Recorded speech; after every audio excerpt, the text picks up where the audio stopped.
What's up, baby? This is Burt Watson, and guess who I've got? I've got George St-Pierre on Instagram Live, baby. That's Thursday, April 30th at 4 p.m. Eastern. That's George St-Pierre, GSP, and me, and we gonna be rolling.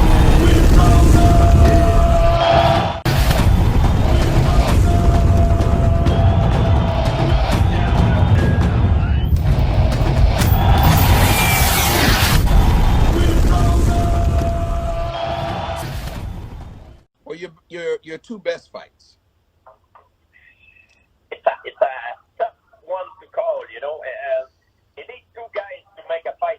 Even if my best fight in terms of the audience, that the audience can appreciate, I guess, it could be my fight maybe one with Thiago Alves or John Fitch, in terms of entertainment. It was very entertainment fight, he went back and forth, more on my side than the other guy's side, but it was, I think, for the audience, one of the good fights, a good display of skills. BJ Penn, my second fight with BJ Penn too was good. It's hard to say. Well, you when in your fight with Josh Koscheck, I mean, that was you stood, if I remember correctly, you stood the entire fight. That entire fight was more your stand-up. We didn't see a lot of that single or double leg takedown or that strong ground game that you got. You showed your skills, and I thought that one was pretty impressive, the way you handled that. Even though Josh Koscheck went into that as pretty much a villain, but I was impressed with that part of your game, because I had never seen that part of your game. And I don't get to watch fights a lot, or never did I get to watch them a lot, but that one in particular. And then when you say about Thiago Alves, I do remember that one. John Fitch, I do remember, I think it was UFC 58 when you defeated BJ Penn, and then you were supposed to be set up for BJ Penn at the time was the #1 contender. And then you were set up to fight Matt Hughes, but you got a groin injury. And then I think they put BJ Penn in that fight, which at the time you had a groin injury and it seemed like kind of the worst thing. But it was as if the stars were aligned, because that actually set up you getting a title fight. Exactly. Sometimes the bad things, unfortunate things happen to you. It seems very bad at the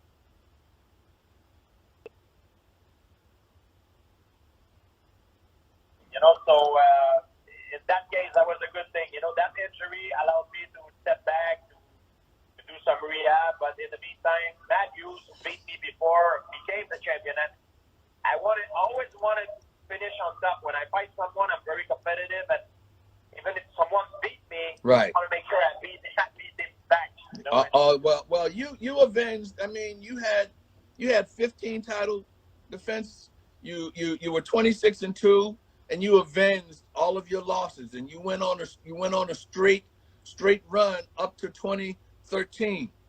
And earlier on in the interview, I had asked you about that time between 2013 and 2017, and I'm not 100% sure, but I think that did it have something to do with you trying to get a Khabib fight, or Khabib was set or scheduled, or you were trying to get that fight and the UFC didn't work that out?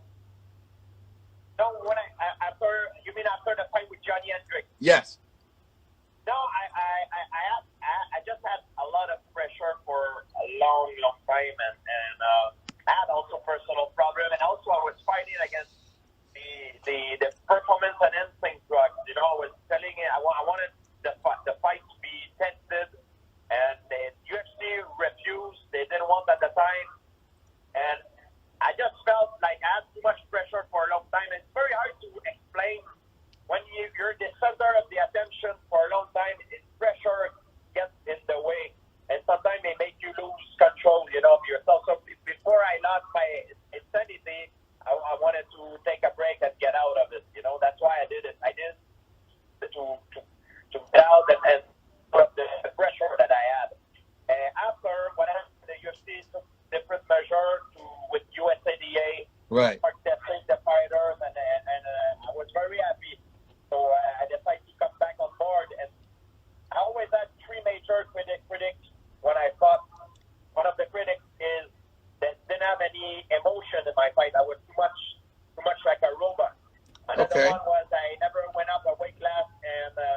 the champion of the higher weight class. And the other critic is that I was not a finisher. You know, I was not taking enough risks.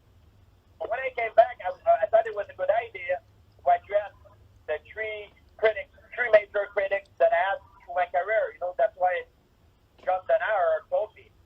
And I thought it was a great idea. So Michael Bisping was the champion at the time. Yes. And I saw the perfect opportunity because Michael Bisping is someone who trash talk a lot, you know, and he makes the fight very emotional, you know, and he's coming forward. He's not the kind of guy that's never going to give up. So I saw the opportunity. I said to myself, you know what, let's go out. Let's do it at 185, and that's how I came back. That's how the idea came from. Was Khabib ever in that equation at that time? At that time. Okay. At that time. And I know that when you came back to fight Bisping, you came back up another weight class. Was that difficult for you, or because of your time off, had you settled into that kind of a weight, that walking around weight? So I made a mistake when I fought Michael Bisping. I think I should just have stayed at 185 pounds, like I am right now, like I always did. I made the mistake because I thought that if I'm fighting a bigger guy in a heavier weight class, I should try to get heavy. Right. Because the weight, you know, it's physique. A heavier guy got more power behind his punch, and when you clinch, you have more weight. But that was a mistake. I was following a very strict regime. I was eating like 5 to 6 times a day, and I got myself sick. And with that stress and overfeeding myself, I think I developed what is called ulcer colitis, and I got sick because of it. It was a very bad idea. If I could have gone back behind with a time machine, I would just have stayed with the regular weight that I am. I got you. And is that when you acquired colitis and you got sick? Because I know that's a horrible thing to have. I have colitis, so I know what that is. Yeah, it's a very hard one, but I got through it. And you know how I got through it? If people have colitis and listen to this, I think that it could help them.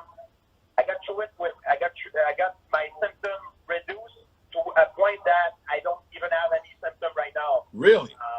Yeah, a few months went by and I cleared all my symptoms. I started doing intermittent fasting, and I started eating also fermented food, because fermented food it creates good bacteria in your gut, and intermittent fasting, what it does, it gives your a break of your system. Right.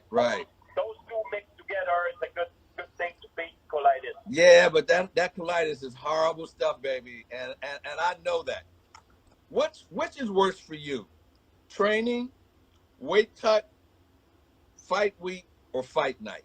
Which one of those mentally is worse for you, and physically? The fight, I never liked the fight. Is the worst mentally is the fight.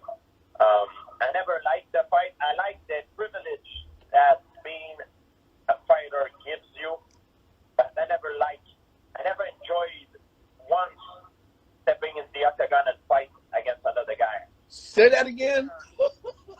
Yeah, the fear of failure is unbearable. The stress, that's what got me sick as well, and that's why also I took a break for when a few years before. It's unbearable, and for me, I put a lot of stress on my shoulder because that's how I perform at my best. But I never enjoyed fighting in my life. I enjoyed the winning. I enjoyed everything that comes with it. Right. I don't like the fighting. So you don't enjoy fighting? Never enjoyed it. And if I can explain it to you, the best I could is everybody has a different job. There is no job that is perfect. If I ask you what do you like about your job and what you don't like, you would say maybe I like my job 90% of it. 50%. In my job, I was fighting maybe 2 to 3 times a year, sometimes 1 time a year. So there's 365 days in a year. Put that in a statistic. It's a good thing. A lot of people, they don't like that.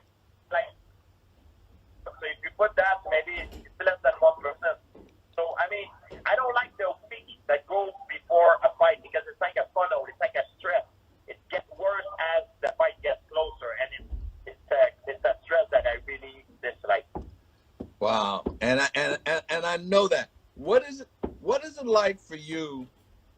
Now you're saying you never enjoyed fighting. Never once. In the present moment, I never enjoyed it, and I corner many guys, and everybody react differently. I see some of my friends that I corner that are fighting. They're happy. They're like, "Hey, I'm so excited to be there," and I'm like, "Man, you guys are psychopaths, man." Or I don't know what is the proper term, in terms of psychology. That's okay. That's good enough. You don't know it. You're going there, but you don't have the total control. You only control what you can control, and even that is an illusion. So you going there, taking the risk of getting humiliated, and on top of that, you can get hurt you can die. You can get hurt very bad. You're crazy. If you like that, it's completely insane, and I don't think it's crazy for me to not like the fighting. I did fighting because I liked what it gave me. At the time, it was not gonna. I love the fact that the glory, the respect, the woman, the money, the freedom that it gives you.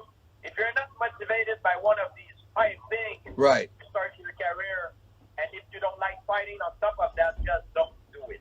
I didn't like fighting, but I love those 5 things. Those 5 things. I was very good at it, so that's why I did it. Well, as of today is April 30th. You fought Jake Shields on April 30th in 2011 to the date. And from that point on, you actually won 13 consecutive fights, and you had 15 title defense, which is unbelievable. And that's with 18 years. And I remember, I think it was UFC 83 or 129, I think it was, but we came to Canada, Montreal and Toronto. And I think the very first time that I was in a hotel with you. Now, I've worked with Joe Frazier, George Foreman, Muhammad Ali, Ken Norton, Larry Holmes, Mike Tyson, Sugar Ray Leonard, and when I think it was Toronto, there was 55,000. Toronto was 55,000. If I was a fighter, that's a night I would not have liked. But I don't think I've ever seen in my career and working with high-level athletes, I don't think I've ever seen a response or crowd as I did at that fight, or a response to a fighter the way they responded for you. Yeah, it was great. It's a great souvenir I will share for the rest of my life. At the present time, when the fight is happening and when you get into the octagon, you forgot that you're on a cruise control mode. It's funny thing about you, Burt. I remember, when you talk about fear and not liking what I do, I have fear until the moment that you used to get inside. You kick the door out of my locker room and say, "Hey, yeah, you up there? Let's go. You ready? Let's roll and bowl it, baby. That's what we do for a living." Woo!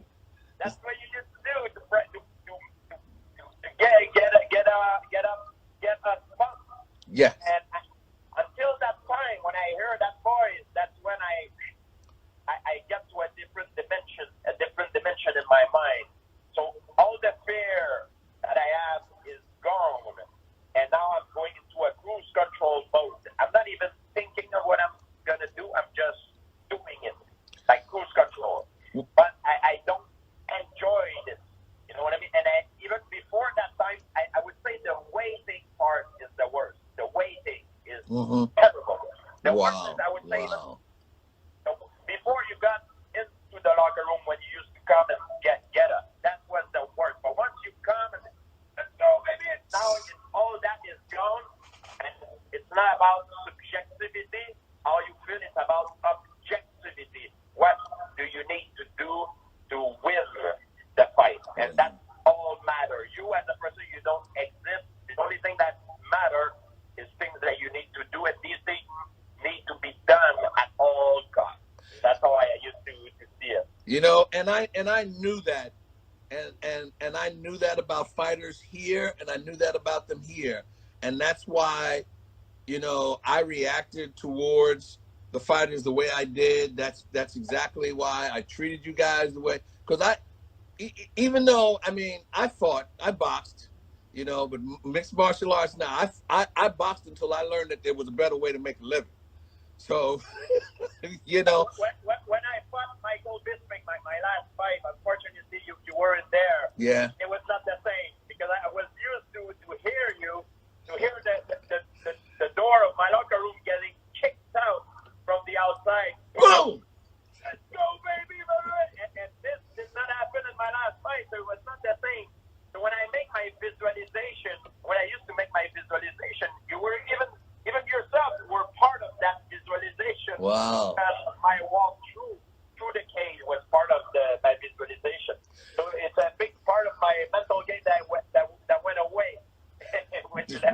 when I left. Well, you know, it was a big part of mine as well, because you guys let me into a fraternity that you didn't let a lot of other people in, and I know that, and I was always proud of that, and I always respected that, you know. So